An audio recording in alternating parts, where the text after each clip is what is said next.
This message is just for you. You are good enough. This is the episode for you.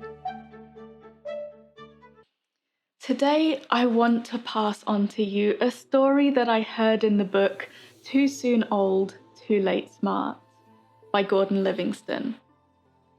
When he was a young lieutenant in the 82nd Airborne Division, the author was trying to orient himself on a field problem.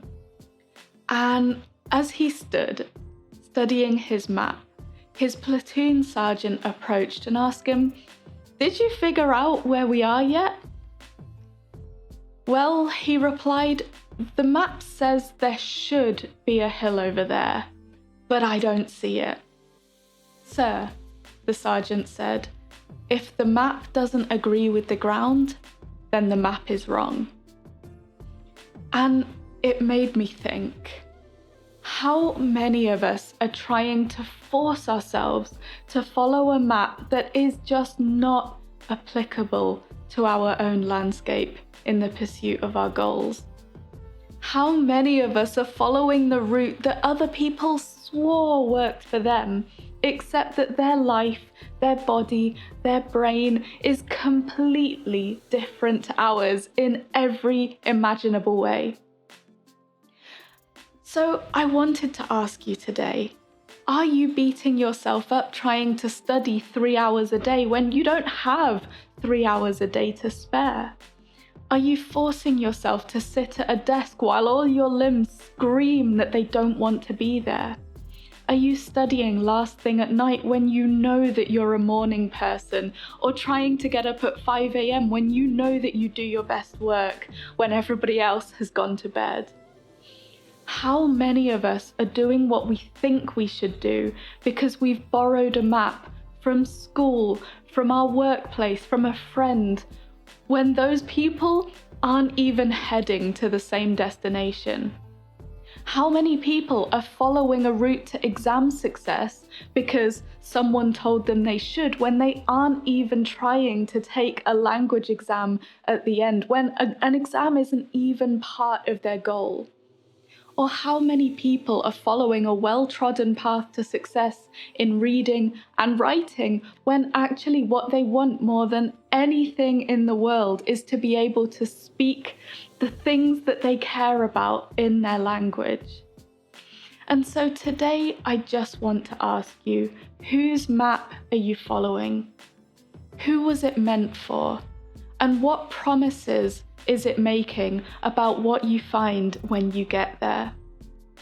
Because, and I know it is so easy to internalize the message of just try harder, just keep at it, just stick to these routines, they'll work eventually, you'll become the kind of person for whom these routines, these methods work. I know that it feels like if we just try to change ourselves or our perspective enough, maybe the map just might fit eventually. But what if that's not true? What if the hill just isn't there? So we don't need to make ourselves miserable trying to pretend like it is. I know that some of you are pursuing your goals in really tricky circumstances, and you have to get creative to work around your life commitments, family, work, your body, your brain, all sorts of conflicting demands. But you know, there is one thing that makes that easier, and that is taking those things into account, not trying to push through and pretend those things aren't there. If there is ever one piece of advice that I would give to anyone who is following a big goal, it's carve a path that fits. By all means, try little things to see if they work, to see if you can bring them in, to see if they will fit round the things that are immovable. But don't make it harder than it needs to be by following someone else's map. The circumstances you're in are valid. The situation that you're constructing your language or your big goal journey in, they are valid, and there will be things that work, specifically for people like you, with a brain like yours, with a body like yours, in a life like yours. So look for those things first. Have a wonderful day, and I will see you back here tomorrow.